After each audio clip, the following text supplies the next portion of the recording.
Blog Talk Radio.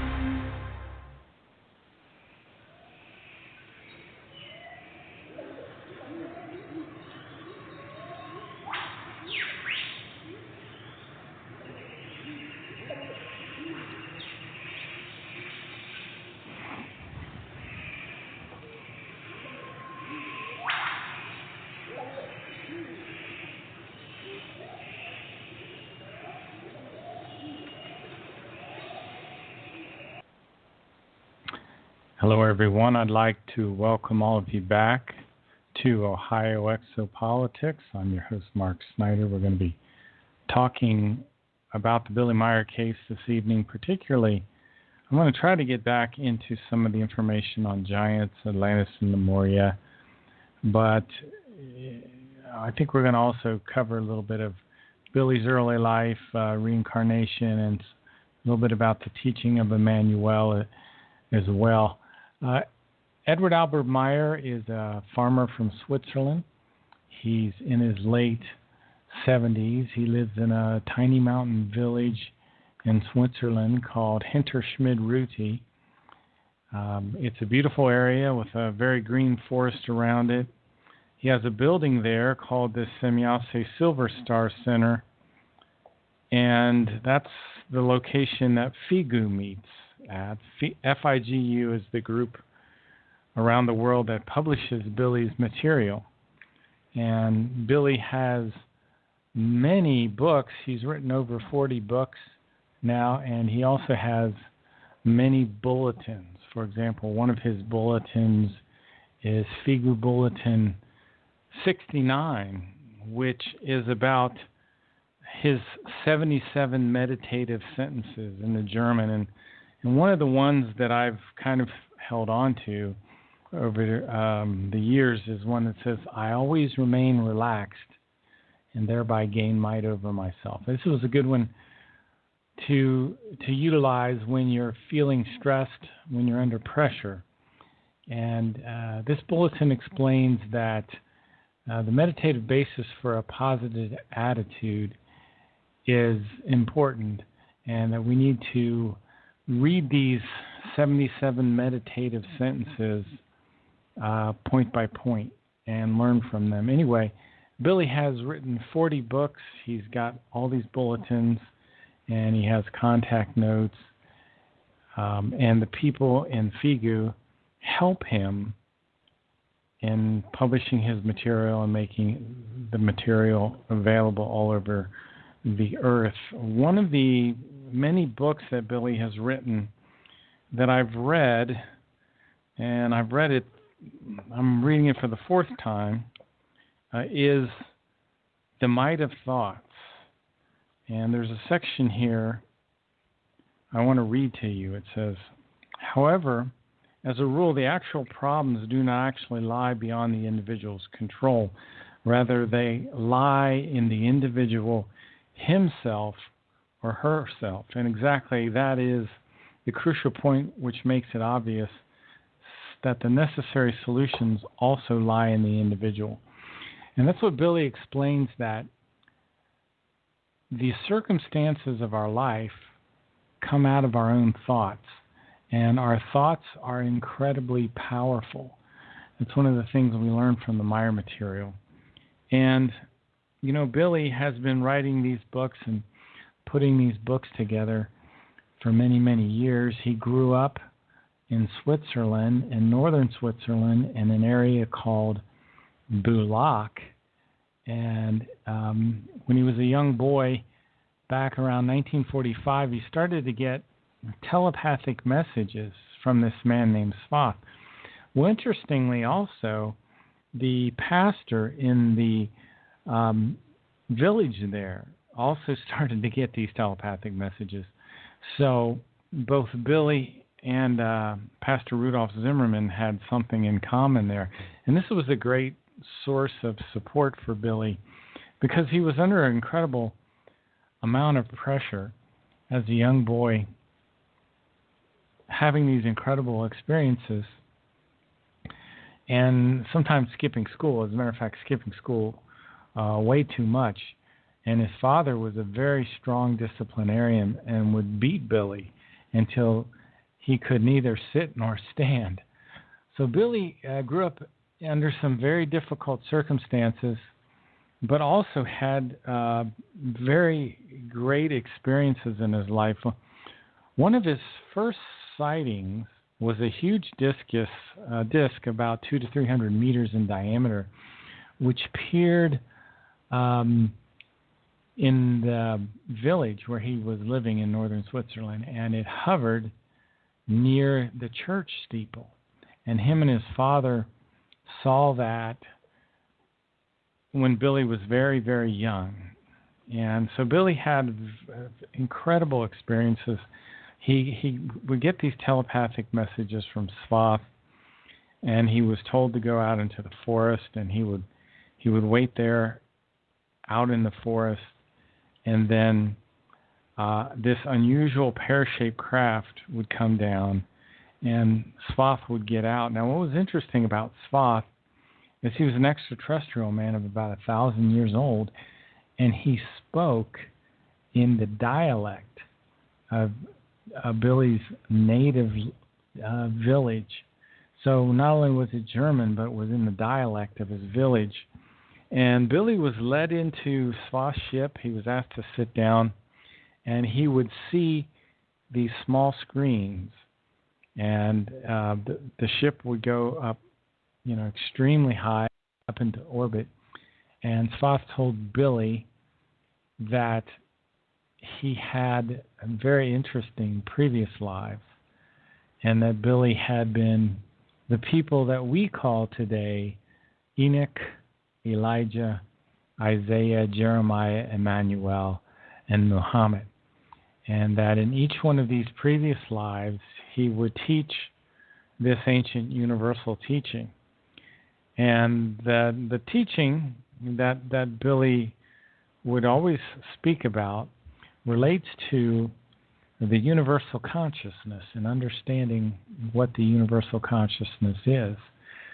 And when Billy was meeting with Svath explained to Billy that the greatest problem that the Earth humans here have is that we don't understand the oneness of creation. We do not understand this universal consciousness. We have adopted the religious notion of God, which is not an accurate one.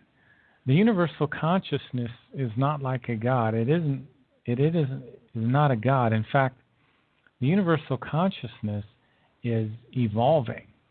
And the creation, the universe that we live in, is not perfect. And the creation, this magnificent intelligence which developed this universe, is also evolving. And we are in the first stage of universal development.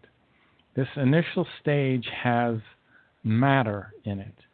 Now, this will last something like, it's hundreds of trillions of years. Our universe will exist until it also compresses.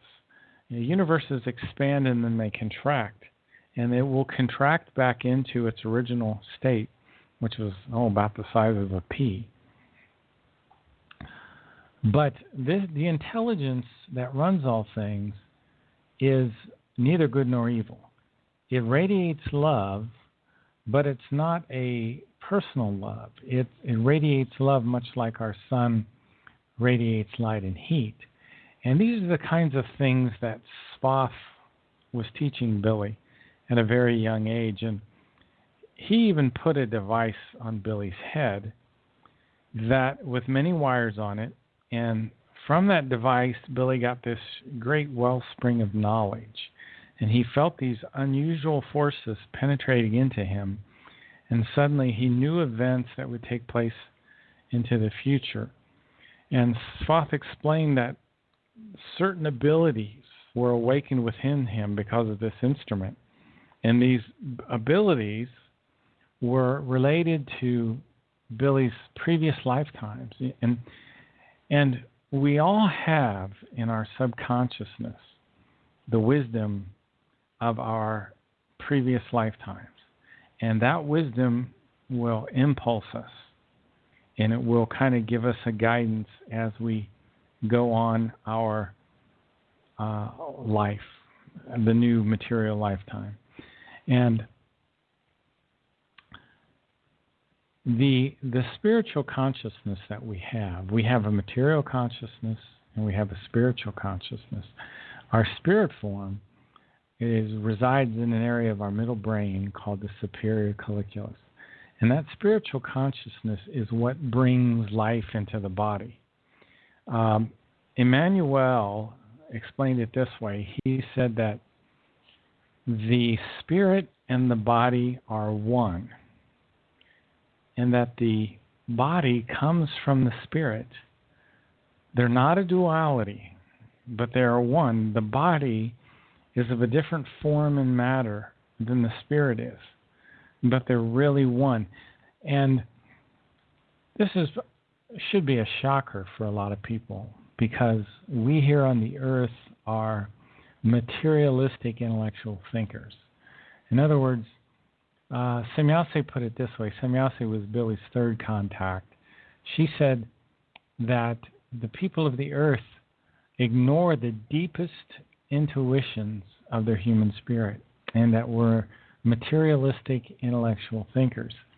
And what Emmanuel said was that the body comes from the spirit. The material comes from the spirit, from the spiritual.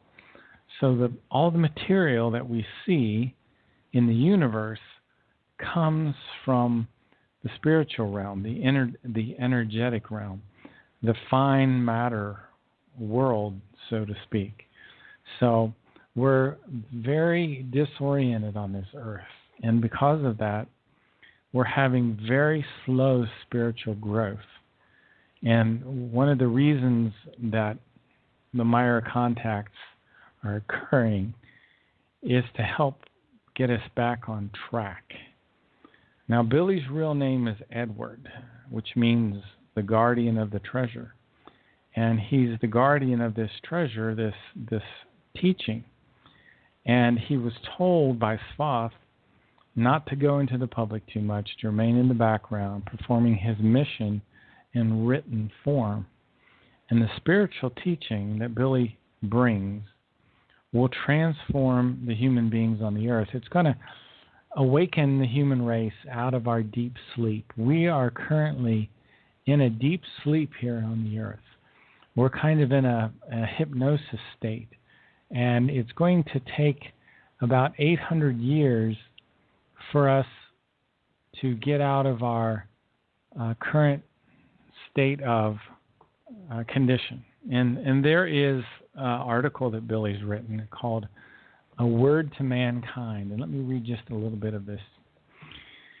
It says, as never before in the long history of Earth and its people, wars and crimes as well as manifold brutalities prevail, which constantly increase in step with the overpopulation. The old venerable relationships between planet and man have changed drastically for the worse, especially since the middle of the 19th century, and the trend is continuing noticeably.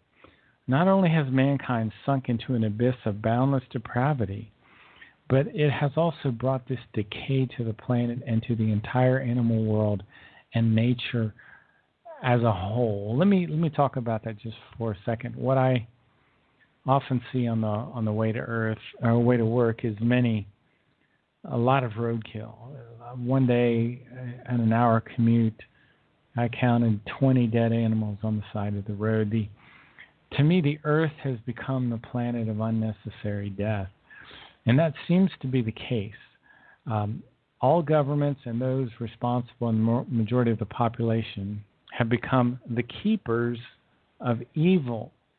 And the evil that we're keeping is a kind of preoccupation with self, a kind of induced lack of awareness. Because it's not that people generally want to do evil, but they do it from lack of responsibility. Anyway, let me continue in this article.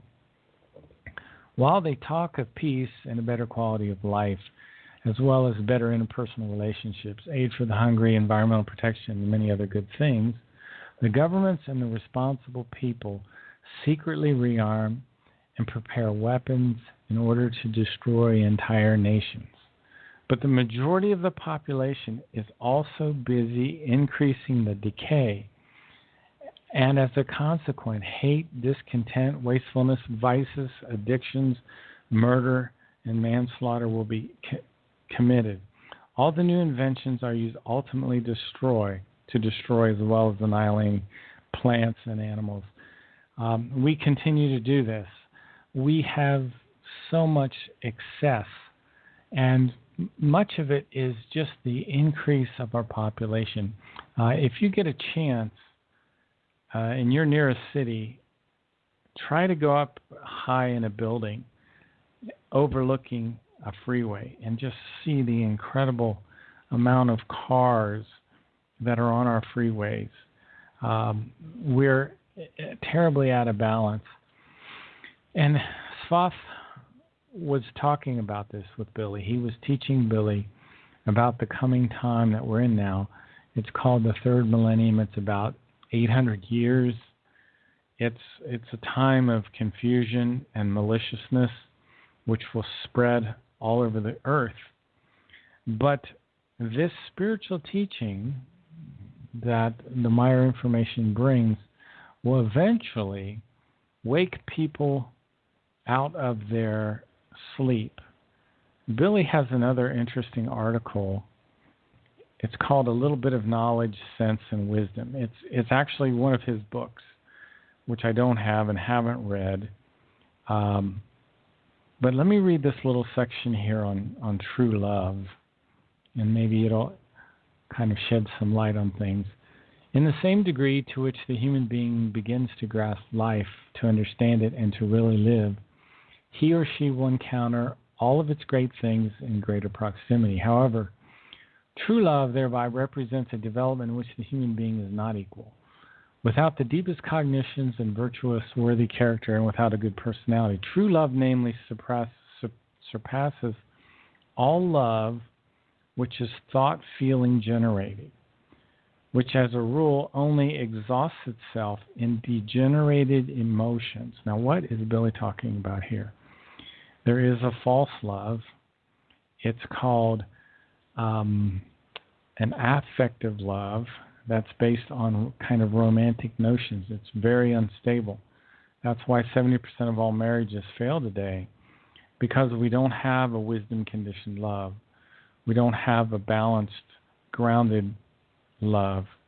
Let me continue here.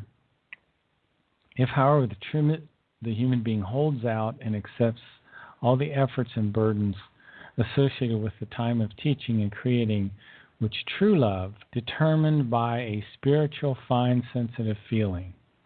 Now, this fine, sensitive feeling I've tried to talk about before.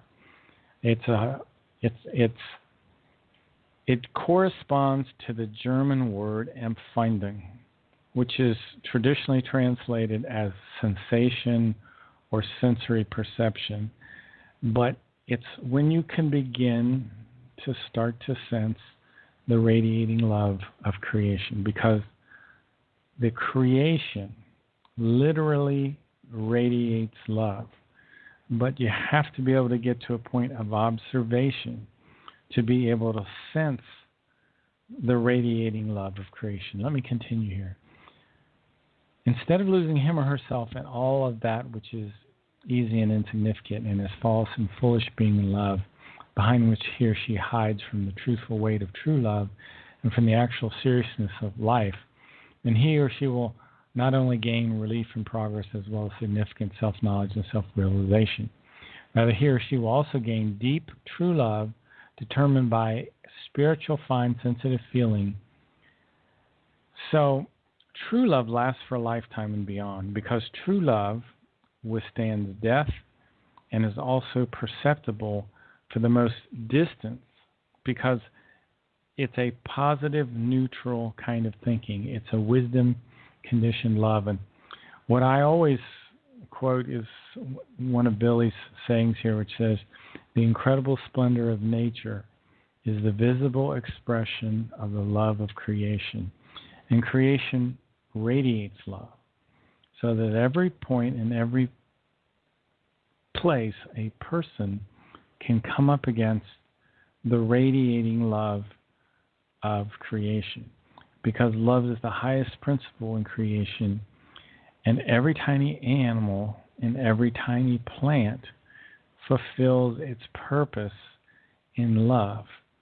And rivers, stones, plants, bushes, trees, everything that crawls and flies on the earth is a life form with a spirit form.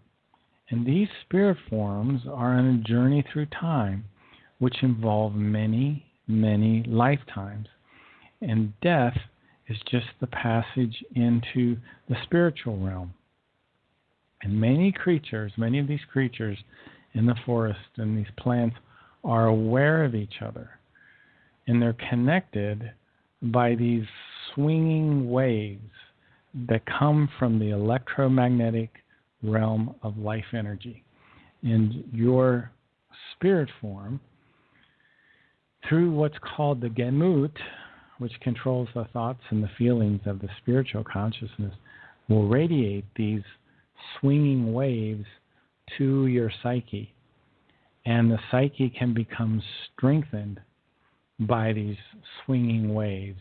Anyway, I just wanted to talk a little bit about some of the things that Svath told Billy at a very, very young age. Svath taught Billy something called spiritual telepathy, which enabled Billy to gain information from a spiritual plane. There's a spiritual plane called Arahatathrasata. And all human beings will eventually evolve up through these 7 evolutionary steps, and we eventually lose the need for a body, and then we'll go into this spiritual plane called Arahatathrasata. And it's like the first step into 7 planes, and it takes like a billion years to evolve to this level. Now, Arahatathrasata means the precious one who contemplates the times. And so Billy learned the ability to receive information from the spiritual plane. So that was one of the things that Svath taught him at a very, very young age. And the other important thing is that in the entire universe, everything is one, and it's bound together.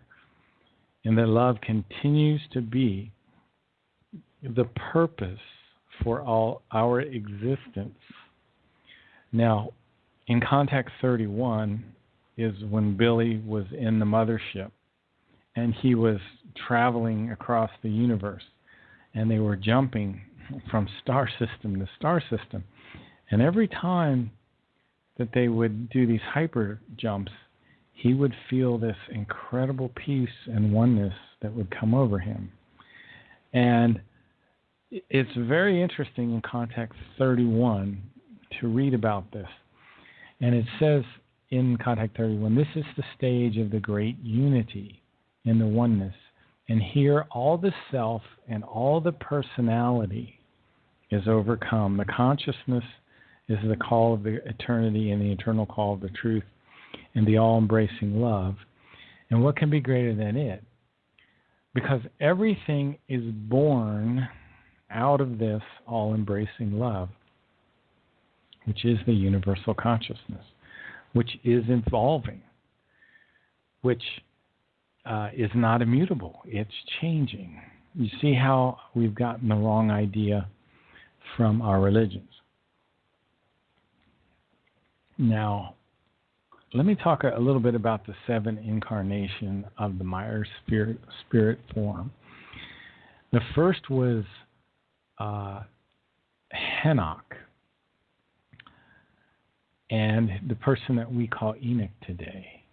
And then came Elijah, and who was the person that we call Elijah today. Remember, there really was no J in the ancient world. The J was invented about 1600, Not even in the Greek or the Hebrew were there any J's. So all the names today of James and John and Job and Jesus, those are new names that were invented about the time that Gian Giorgio Turissino invented the letter J. And then it spread like wildfire. So now we call, instead of Elijah, we call him Elijah. And instead of, probably we called Jeremiah Jeremiah. And then the name Jesus kind of evolved in a very, very strange way. Because if you go back to the oldest Bibles, like the 1611 version of the King James Bible, you can see the name IESVS, or sometimes Iesus, as he was called, or Isus, he was sometimes called. In any case, it wasn't until right around the 1600s that the name Jesus came into being, and it stuck. And I think I was reading an interesting article today, and let's see if I can bring that up quickly. And this is written by a guy named Matthew Phillips, who I guess is kind of a blogger. And the title here is, If the letter J wasn't invented until 1600, how did Jesus get his name 2,013 years ago? The quick answer, Matthew says, is the name Jesus wasn't given or received 2,013 years ago. I guess we could substitute 2016. The first time the name was first misspelled, as far as my research indicates, precisely as Jesus was in June 1632 in a court document in England. Ironically, the name was spelled this way in an official lawsuit. So there was a lawsuit filed due to the poor translation and the printing quality of the Bibles by a pair of owners of a print shop who were seemingly printing for profit and not for quality. The pair were sued for printing subpar quality and lost, having to pay a fine. But the spelling, which occurred just one time, was Jesus. It remained, and it became the Western brand name for the very famous Jew. Now, the original name, many argue, in the Hebrew was Yeshua, and that comes from the Hebrew words Yad, He, Wa, Shin, Yin, or Yahshua. Sometimes Yad, He, Wa, Shin, Wa, Yin, Yeshua. So anyway, somehow over time, Yeshua was translated or transliterated into the Greek Iesus, then transliterated into the Latin Iesus, and then transliterated into the English Jesus. So, and this fellow is saying, in fact, in my research, I can find no published name spelled precisely as Jesus prior to 1632. So I know that's got to be a shocker. It's a shocker to me. We're in a very, very strange world. You know, I went to try to get to the bottom of this one day because I didn't think, how in the world can this man's name be Emmanuel? How could we have screwed up the name Emmanuel? And again, Emmanuel was the fifth prophet in the incarnation line from Henoch to Billy.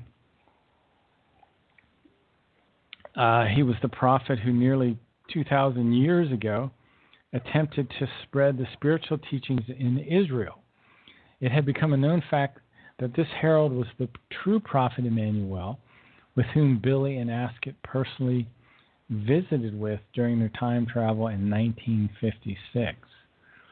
So I don't know if you've ever remembered that particular story. You know, another hard, at least in my opinion, another hard thing to really believe about the Meyer information is that he traveled in time before, allegedly. I think as our technology pushes forward, I think this will probably come into, this will become clear again. I think we will develop time travel. If that won't put your mind in a pretzel, then I don't know what will. Askett. Who is Askett? Askett was Billy's second teacher.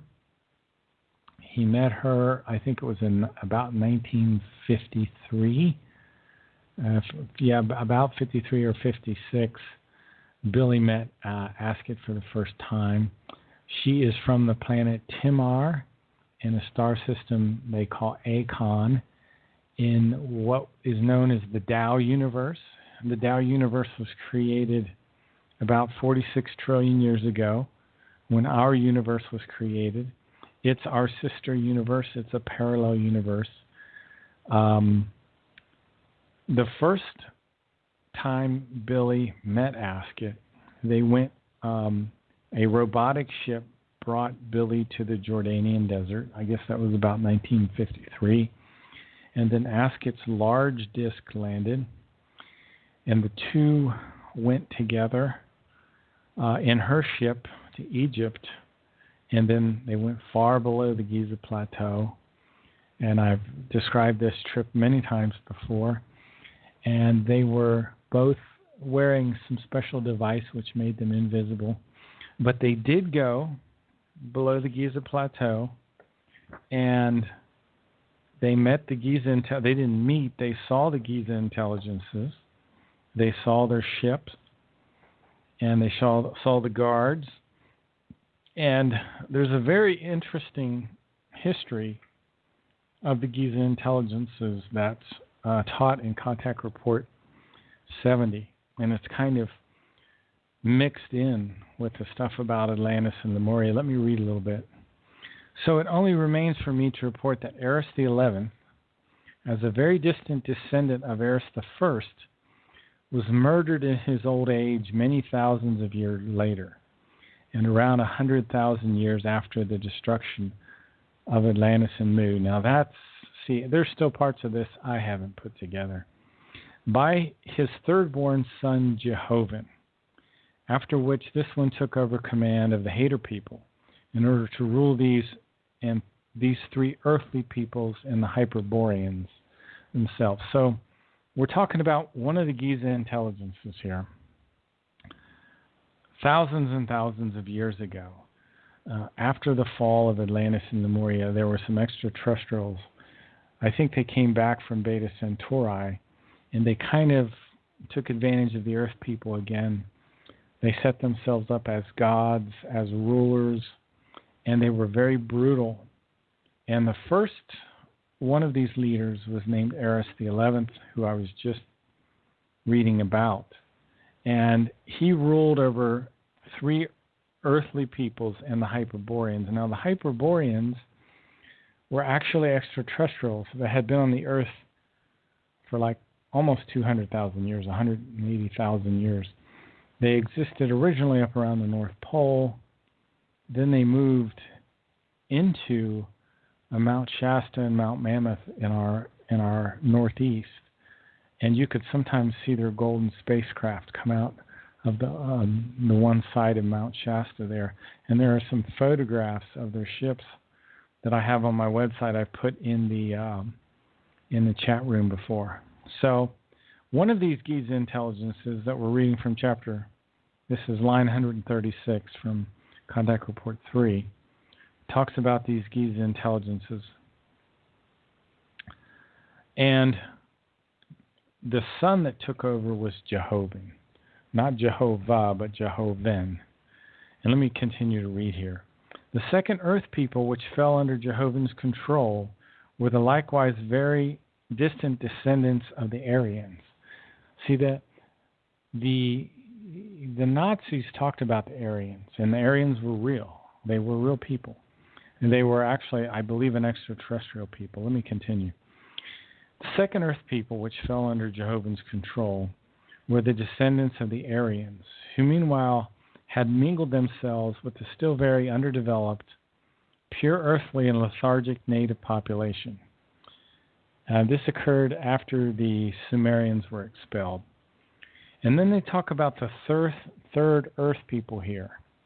The third Earth people were a group of gypsies interspersed with Jehovah's spies, and they were always eager to murder, burn, and rob, and they were given the name the Hebrons by their original language of our forefathers. Therefore, the Hebrons, and later the Hebrons.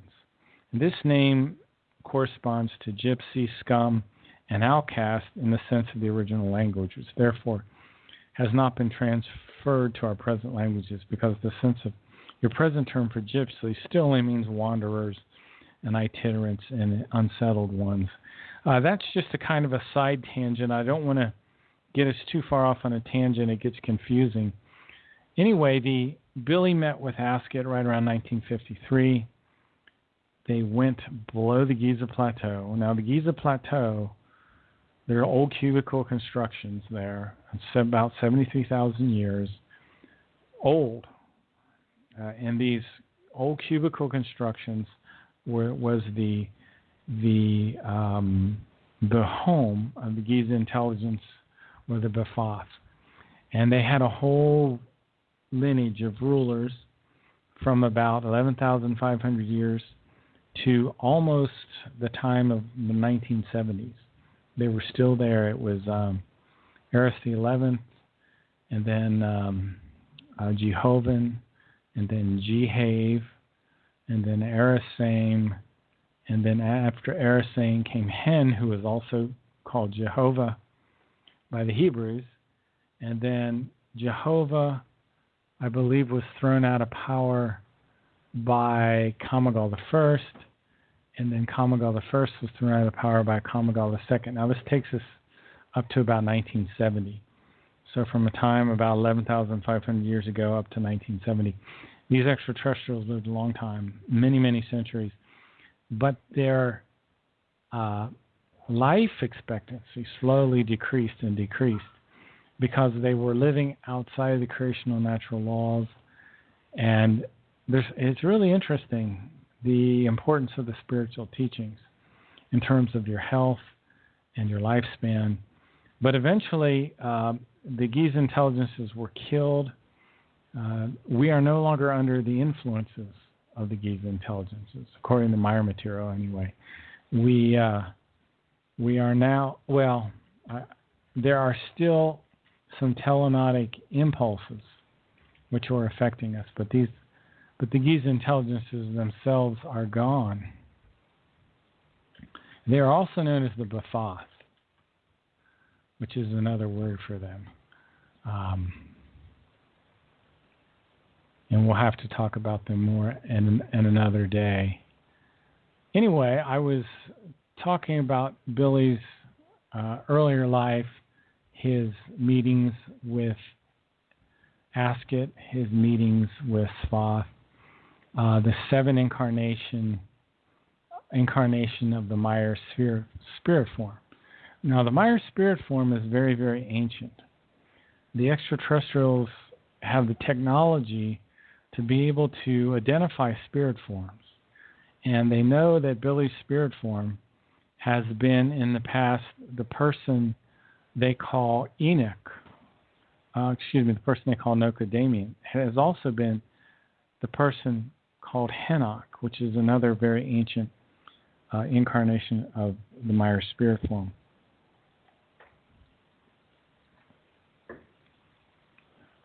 So they had been watching the spirit form incarnate as Enoch, Elijah, Isaiah, Jeremiah, Emmanuel, Muhammad, and now as Edward Albert Meyer, who was born February 3rd, 1937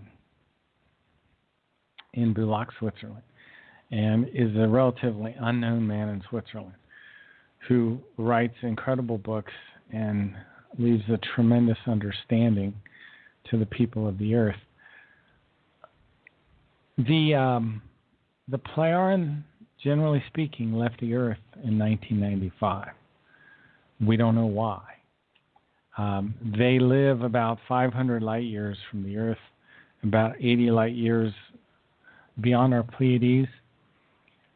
in a different space-time configuration than we live in an older space-time configuration.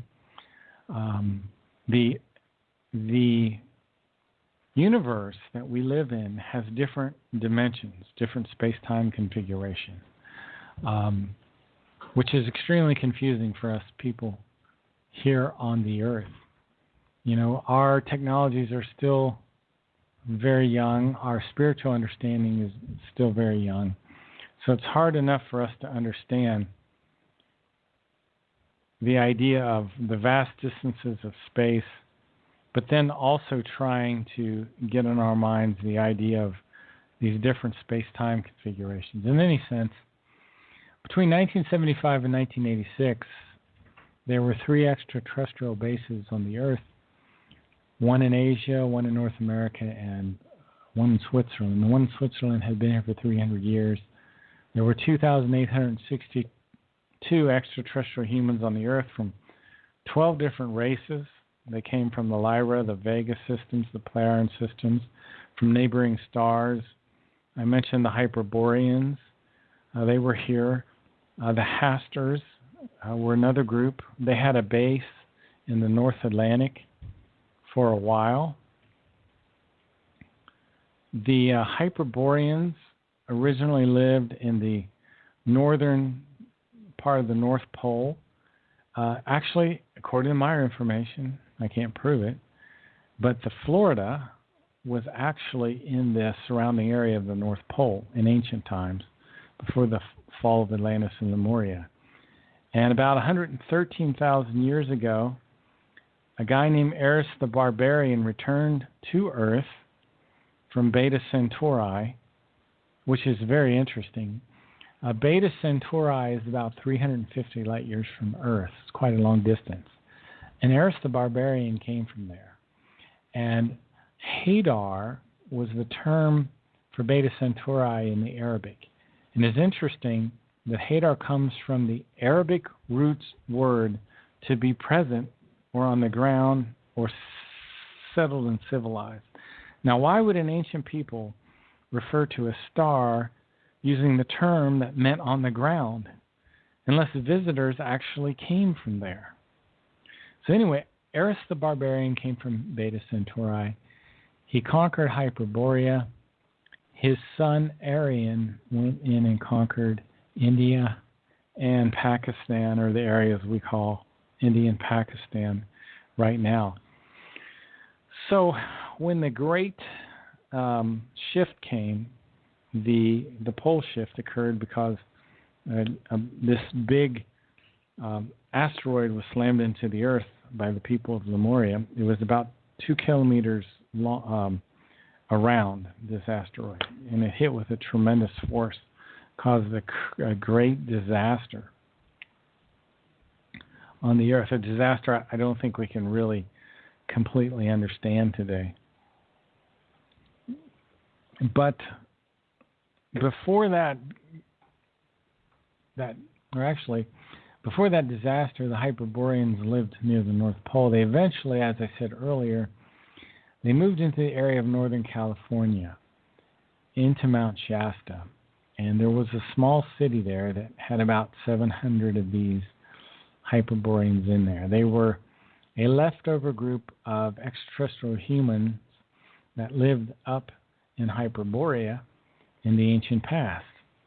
You could see, and there's photographs of these ships that would come out the side of this mountain there in Mount Shasta.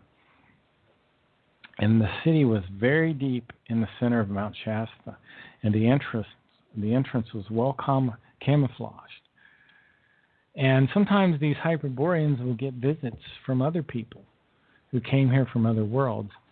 These Hyperboreans would carry beam weapons with them. Sometimes they would go into local villages in that area. They looked just like Earth people. You couldn't really tell them any different. They had been on the Earth for about 180 to 190,000 years. They are in some way related to our current white race.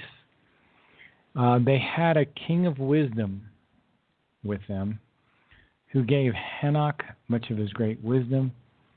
And he also commissioned Noah to build the great ark. And during the time of Enoch, the polar regions were very wondrous places, which I had talked about briefly before. There was an eternal summer there.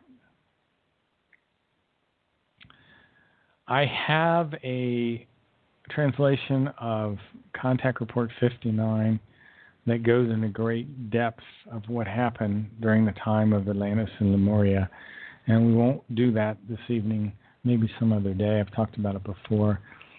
Let me mention briefly that Noah, according to Meyer information, was called Noah Kod Nasser, and he was nearly 10 feet tall.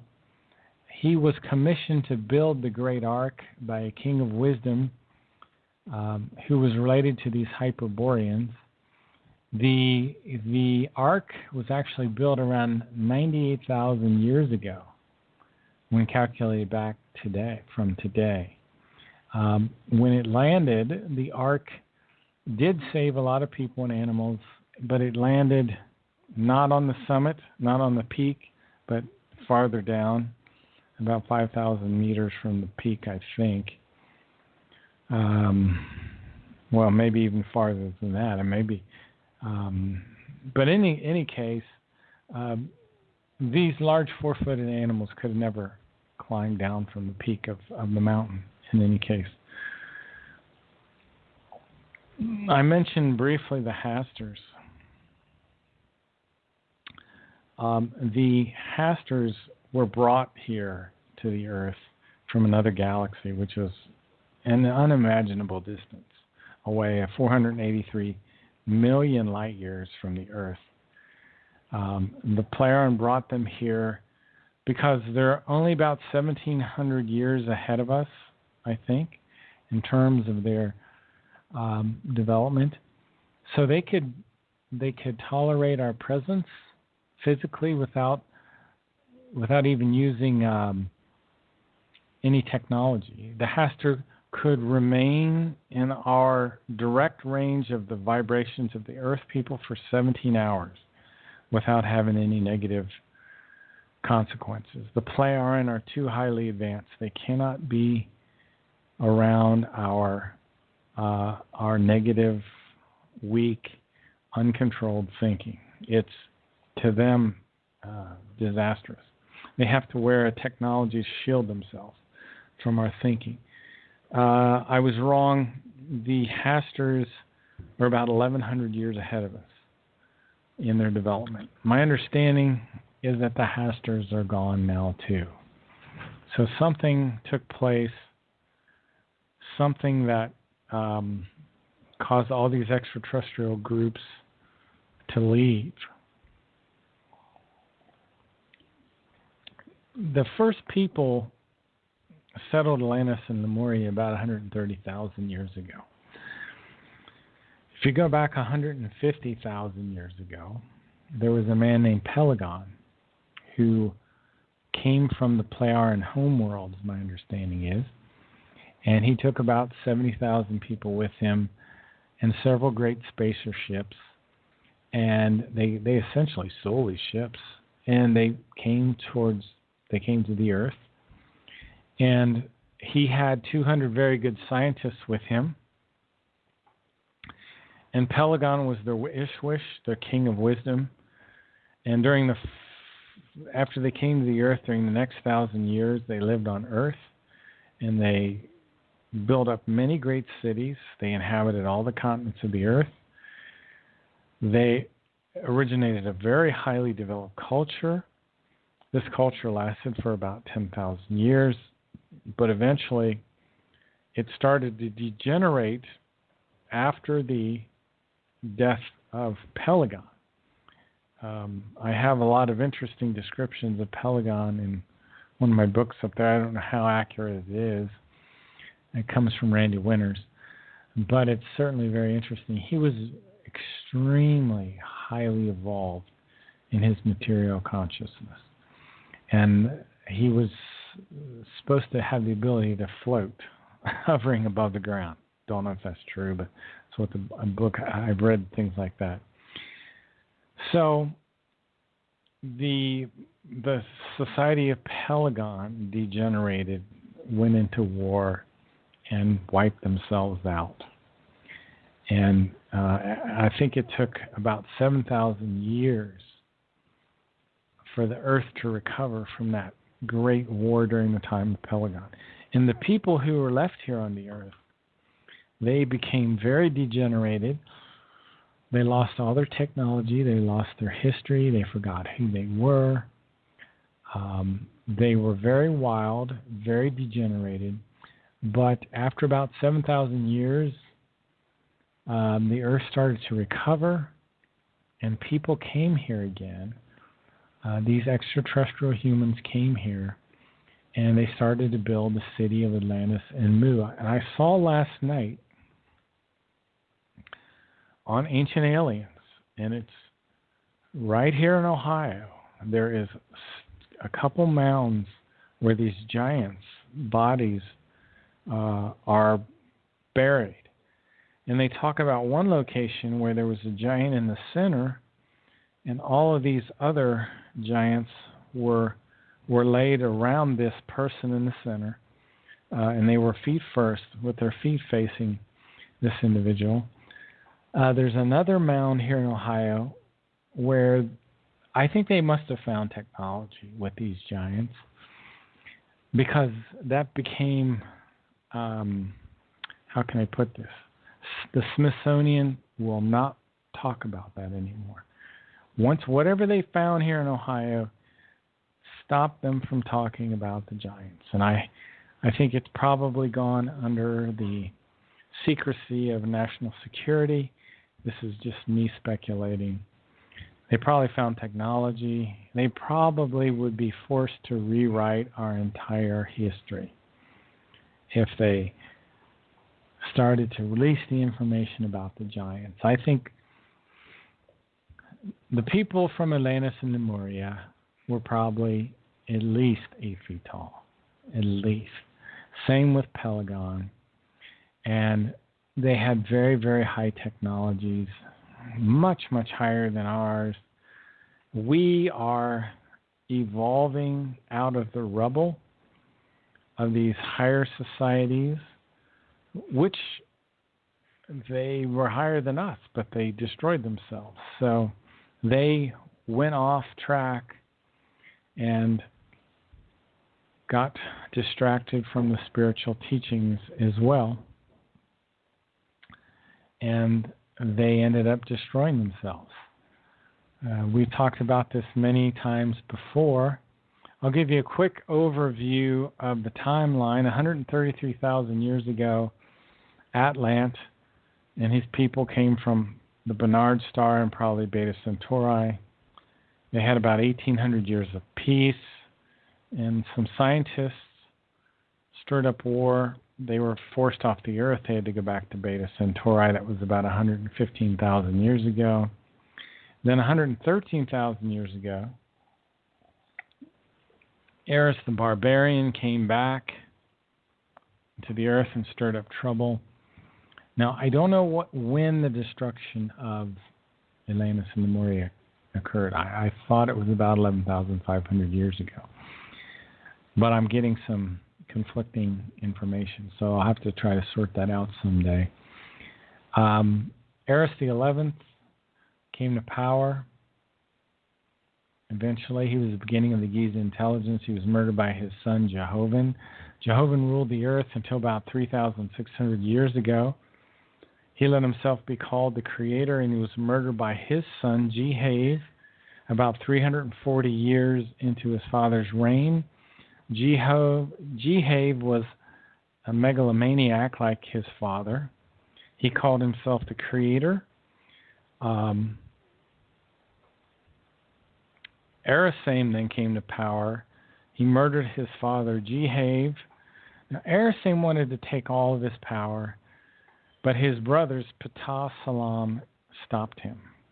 And Erisame took his 72,000 followers with his younger brother, and they went far below the Giza Plateau, and they established themselves there as the Giza intelligences. And there's a great page on the Giza Intelligences on the Future Mankind site. They're also known as the Ba'ath, and they are a group of humans that desired since ancient times to attain supremacy over the earth. And in May 1978, they attacked the Semyase Silver Star Center, and I think I talked about that briefly at the beginning of the show. And the Plejaren, they installed some kind of invisible shield over the center. But the Plejaren captured, arrested, and deported these Giza Intelligences. They stripped them of all their technology, except for the most basic survival equipment, and they were incarcerated in a remote prison. I think they're dead now. I think they escaped and then were killed in the Tao universe, just from my memory from reading somewhere.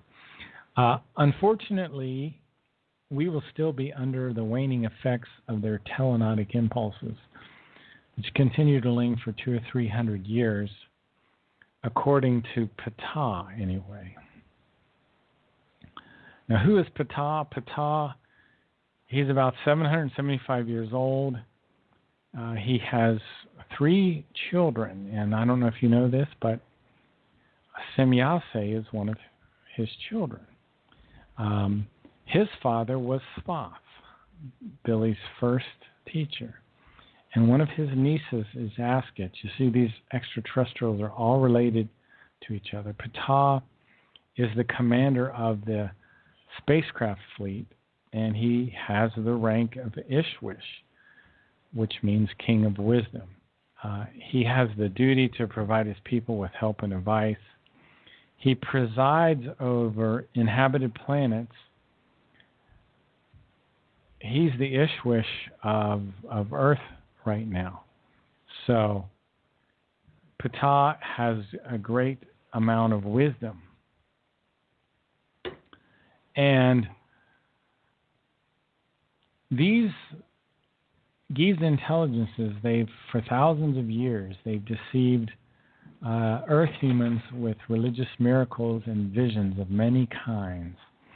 And what they wanted to do is maintain a kind of religious delusion where they could present themselves as angels and gods, as they had done in earlier times.